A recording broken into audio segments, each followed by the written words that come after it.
Pilipinas ay ganito. Marami nagsulputan na disenyo ng unang watawat raw ng Pilipinas. Nandiyan ang watawat kulay pula na may isang titik K sa gitnang bahagi. Nandiyan ang 3 K na nakahilera. At meron rin namang mukhang watawat ng pirata, kulay itim ang tela at may hulma ng bungo ng tao.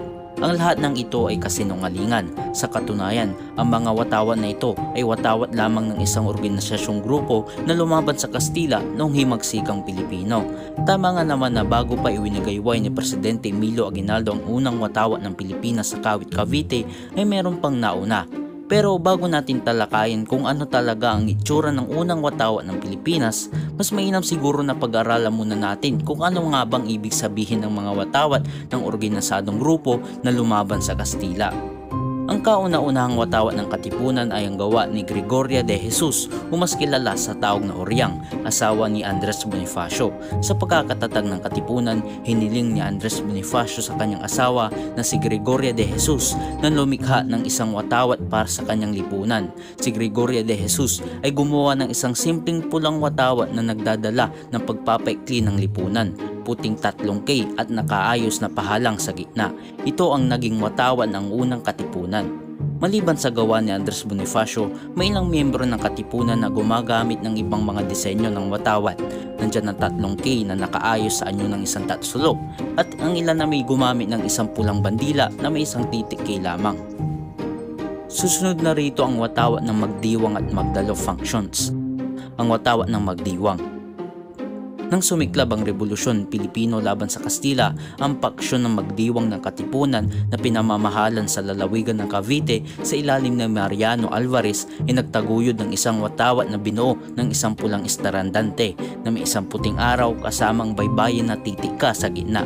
Inilahad ni Andres Bonifacio na ang K o K sa gitnang araw ay nangangahulugan para sa kalayaan at hindi lamang sa Katipunan. Ang watawat ng magdalo. Ang paksyon ng magdalo ng Katipunan na nagpapatakbo din sa Cavite sa ilalim ni Emilio Aguinaldo ay gumamit ng watawat na katulad ng paksyon ng magdiwang na nagtatampok ng isang puting araw na may baybayin titik K sa gitna. Ang sinag sa araw ay walang tiyak na bilang ng mga sinag, ngunit kalaunan ay ginawang pamantayan sa 8 sinag upang kumatawan sa 8 lalawigan din nilagay sa mga otoridad ng kolonya ng Espanya sa ilalim ng batas militar. Ang 8 sinag ng araw ay kalaunan ay ginamit sa pambansang watawat ng Pilipinas. Ang watawat ng Katipunan sa ilalim ni God Andres Bonifacio. Ang dating watawat ni Andres Bonifacio na may 3 K na nakahilera sa gitna ay nadagdagan ng puting araw. Sa ibaba ng araw ay may 3 K na nakaayos na pahalang. Ang watawat na ito ay unang pinakilala noong ika-23 ng Agosto sa taong 1896 sa panahon ng Sigaw Pugadlawin, kung saan pinunit ng mga nagtipon-tipon na miyembro ng Katipunan ang kanilang mga sedula laban sa otoridad ng Espanya. Ginamit kalaunan ang watawat na ito sa panahon ng labanan sa San Juan del Monte noong ika-33 ng Agosto sa taong 1896. Ito rin ang pangunahing labanan ng Rebolusyong Pilipino. Ang watawat ng Katipunan sa ilalim ni General Pio del Pilar. Pulang bandera na may puting taksulok na may 3 letrang K sa bawat sulok. Sa gitna ng taksulok ay isang bundok na may isang sumisikat na araw sa likuran nito. Ang watawat na ito ay karaniwang tinatawag bilang ang bandilan ng matagumpay. Ito ay unang ginamit noong ika-11 ng Hulyo sa taong 1895. Ang watawat ng Katipunan sa ilalim ni General Mariano Llanera. Disenyo ito ni Mariano Llanera noong ika-2 ng Setyembre sa taong 1896. Itim na watawat na may isang puting K sa kaliwa at isang puting bungo na may X na mga buto sa kanan. May pagkakahawig sa watawat ng pirata noong sinaunang panahon. Astigin, hindi ba? Ngunit pinagtawanan nito ni Andres Bonifacio at sinabing ang bungo sa kanyang watawat ay bungo mismo ni Llarena. Ang panghuli, ang watawat ng Katipunan sa ilalim ni General Gregorio del Pilar. Ginamitan niya ito na 3 kulay, asul na tatsulok sa kaliwang bahagi, isang pulang guhitan sa tuktok at isang itim na guhitan sa ilalim. Ginaya ni General del Pilar ang watawat ng Cuba na nag-aalsa rin laban sa Espanya sa mga panahon na iyon. Ang watawat ng ito ang dala ni General del Pilar sa pasong tirad laban sa hanay ni Major Peyton March noong ika-2 ng Setyembre sa taong 1899. by the way, kung gusto mo malaman kung ano ang kaganapan sa The Battle of Tirad Pass, meron tayong video para dyan. Iwan ko ang link ng video sa ibabang bahagi.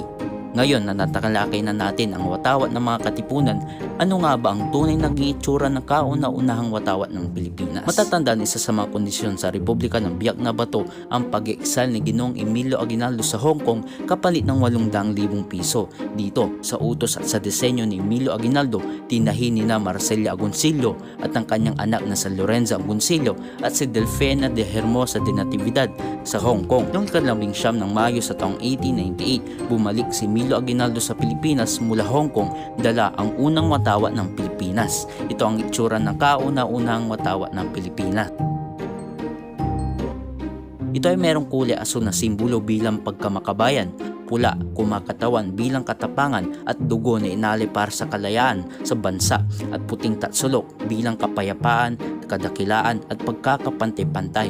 Araw na may mukha bilang pagkaindependensiya, tatlong bituin bilang ang pangunahing pulo sa Pilipinas, ang Luzon, Visayas at Mindanao, at ang huli, ang 8 sinag ng araw na kumakatawan sa 8 lalawigan na nilagay ng mga otoridad ng kolonya ng Espanya sa ilalim ng batas militar, ang Manila, Cavite, Laguna, Batangas, Bulacan, Pampanga, Tarlac at Nueva Ecija. At isa pa ang kulay na puti, pula at asul ay kasing kulay ng watawat ng Estados Unidos. Ito rin ay bilang pasasalamat sa bansang Estados Unidos dahil sa paglaban sa Espanya noong sa mga panahon na yun. Yan ay ayon kay Ambrosio Riazares Bautista. Inakala ng karamihan ng unang iwinigayway ang unang watawat ng Pilipinas sa Kawit, Cavite noong 12 ng Hunyo sa taong 1898. Ngunit ang totoo, iwinigayway ang watawat noong 28 ng Mayo sa taong 1898 sa Battle of Alapan. Ang inakala ni Ginoong Aguinaldo ay kakampi niyang Estados Unidos. Sa katunayan, benenta na pala ng kaharian ng Espanya sa mga Amerikano ang Pilipinas sa halagang 20 milyong dolyar na humantong sa Philippine-American War, at syempre natalo ang Pilipinas rito, kaya ang Pilipinas ay naging teritoryo ng Estados Unidos mula 1901 hanggang 1945. Yung nga lang sa kolonisasyon ng Amerika sa Pilipinas, paiba-iba ang disenyo at kulay ng watawat ng Pilipinas. Ngunit noong 25 ng Hulyo sa taong 1987, naglabas ng Executive Order No. 292 na naglalayon na gawin na itong opisyal na watawat ng Pilipinas na sa kasalukuyan na ating ginagamit ngayon. Pero ang tanong, nasaan na kaya ang mismong watawat na itinahin ni Marcelia Agoncillo sa Hong Kong? Yung orihinal na mismo na watawat. Noong taong 1898, habang tumatakas si Ginoong Aguinaldo mula sa mga Amerikano, aksidenteng nahulog raw ito at hindi na nahagilap pa, at pinaniniwalaan ng karamihan na ang nakalagay na watawat sa isang museo sa Baguio ay ang orihinal na watawat ng Pilipinas.